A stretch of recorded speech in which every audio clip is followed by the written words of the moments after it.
জুলাই যোদ্ধা শরীফ ওসমান হাদির কবর জিয়ারত করেছেন জামায়াতের আমির ডাক্তার শফিকুর রহমান।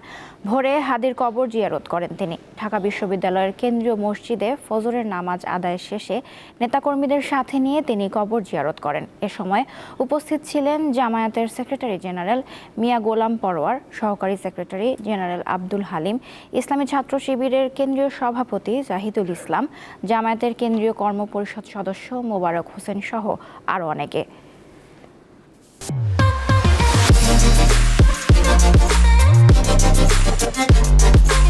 নির্বাচন ফেব্রুয়ারিতেই হোক, সেই ব্যাপারে আমরা দৃঢ় আশাবাদী এবং এই লক্ষ্যে আমাদের পক্ষ থেকে সঙ্গত সকল ধরনের সহযোগিতা আমরা করে যাব ইনশাআল্লাহ। এবং আমরা আশা করি যে এই নির্বাচন ফেব্রুয়ারিতেই হবে ইনশাআল্লাহ তাআলা। তবে নির্বাচনটা যেন সুষ্ঠু হয়, মানুষের কাছে গ্রহণযোগ্য হয়, জনমতের প্রতিফলন ঘটে এবং এখানে যেন অন্য কিছু কেউ চিন্তা না করে।